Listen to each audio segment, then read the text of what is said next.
महात्मा फुले जी को जब सताया गया, जब मनोवादियों ने उनको परेशान किया, तब उनके पिताजी ने उनको घर से निकाल दिया। तभी यही मुसलमान थे, मैं उनके घर के करीब में ही रहता हूँ, महात्मा फुले वाड़ा जो है गंजपेट में। मुसलमानों ने ना सिर्फ उनको जगह दी, बल्कि उनके संघर्ष में उनका सहारा बने। इसका रिजल्ट ये आया कि देश की पहली मुस्लिम महिला शिक्षक फातिमा जी ये महात्मा फुले जी के स्कूल में तैयार हुई और शिक्षा दी। मैं आपको ये सब क्यों बता रहा हूं? अक्सर लोगों को यह सवाल किया जाता है कि आजाद समाज पार्टी में एक मुसलमान का क्या काम, आजाद समाज पार्टी में एक दाढ़ी टोपी वाले का क्या काम। मैं वो काम ही समझाने की कोशिश कर रहा हूं। हमने देखा कि बाबा साहेब अम्बेडकर का एक बहुत बड़ा संघर्ष रहा, इतना बड़ा संघर्ष रहा कि जिसको बयां करना जाए तो 2-3 दिन भी कम पड़ जाएंगे। पर मैं कुछ चुनिंदा इंसिडेंट सामने रखना चाहूंगा। चाहे बाबा साहेब अम्बेडकर का महाड़ का 14 तले का सत्याग्रह हो, जहां पे तमाम स्वर्ण समाज ने उनको जगह देने से इनकार कर दिया।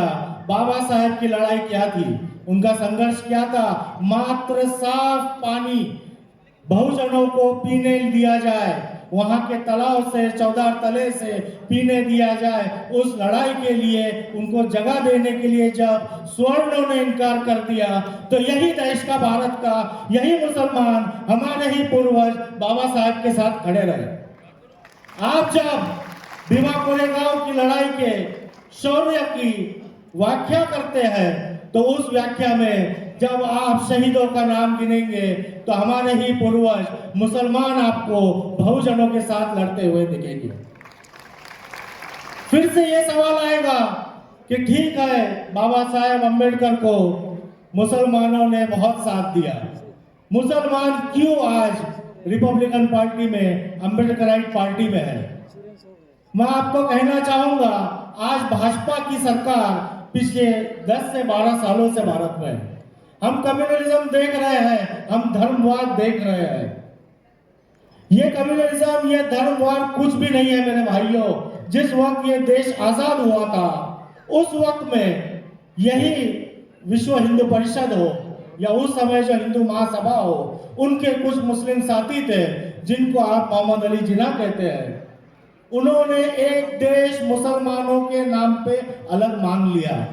भारत देश का बंटवारा हुआ।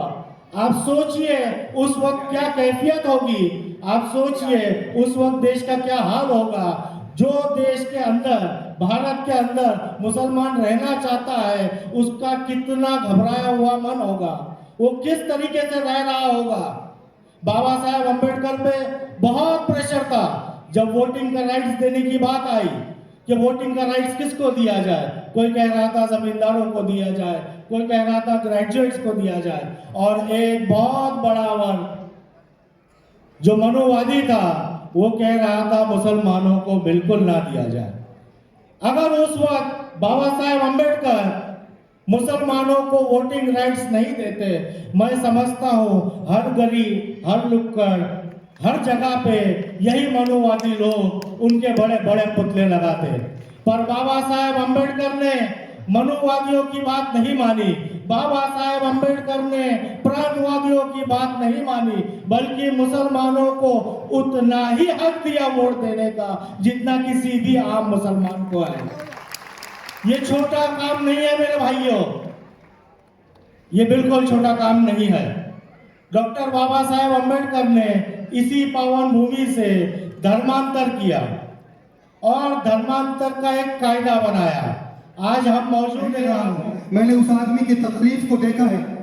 जब एनआरसी के वक्त में मेरा साथी सैफ आफ्ताब यहाँ बैठे हैं, जब हम लोगों को जेल में डाल दिया गया, उस वक्त हम लोग निराश थे, हम रोते थे, हम दिल मिलाते थे और अल्लाह की तरफ देखकर दुआएं करते थे कि ऐ खुदा, आने वाले वक्तों में क्या मुल्क अजीज के अंदर हमारा वजूद होगा। लेकिन जब हमारे हाथों में पुलिस की हथकड़ियां थी, हम क्या देखते हैं कि कोई नौजवान दिल्ली की जामा मस्जिद से खड़े होकर कहता है कि भारत के मुसलमानों डरना मत, मैं तुम्हारे साथ हूँ। और वो मेरे काल रहनुमा चंद्रशेखर, रहनुमा भारत चंद्रशेखर आजाद थे।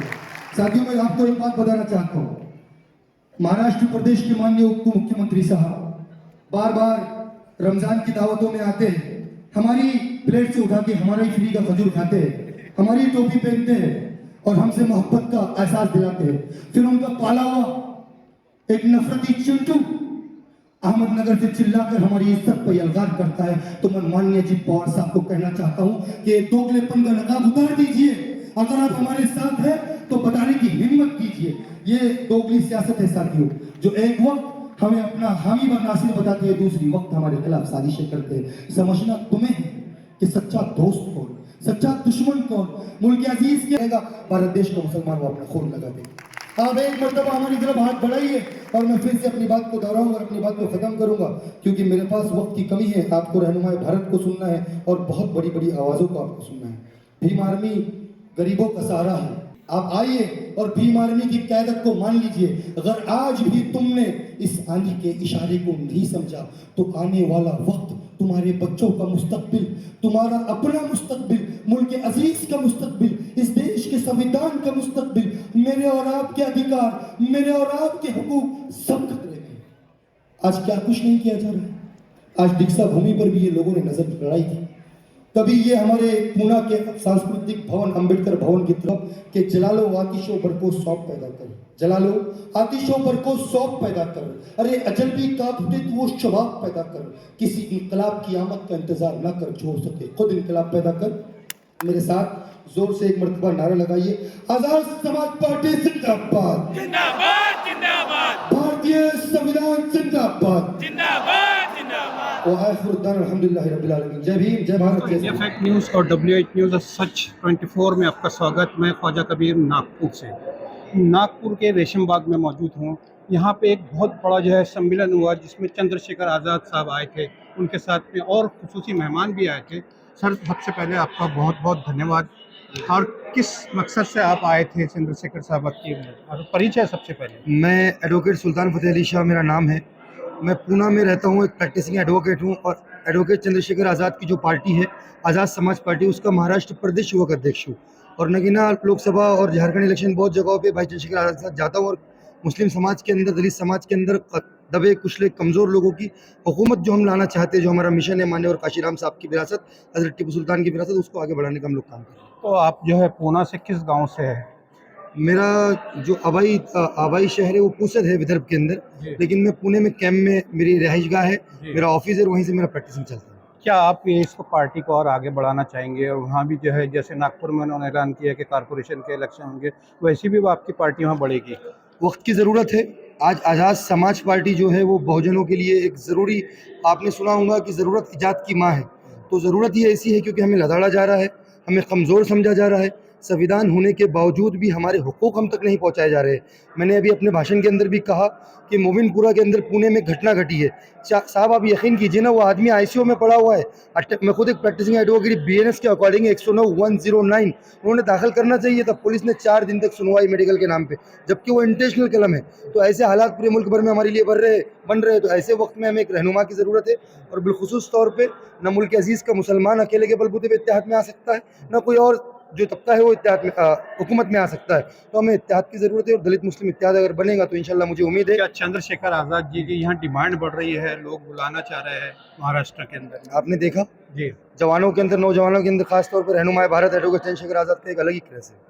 हमारे चैनलों के माध्यम से आप क्या लोगों से अपील करेंगे इनके लिए? मैं लोगों से इतनी ही अपील करना चाहता हूँ कि ये जो लोग, ये सर्कस गुलाम जो सेकुलरिज्म की चादर ओढ़कर हर वक्त हमारे बीच आकर हमसे अपना वोट मांगते हैं, इनको इस बार मुंह पर जवाब दीजिए। अगर इस बार भी जवाब नहीं देंगे तो जिस तरीके से अहमदनगर से संग्राम जगताप की आवाज़ उठ रही है, ऐसी कई आवाज़ें हमारे खिलाफ और ज़्यादा मजबूत होती हैं।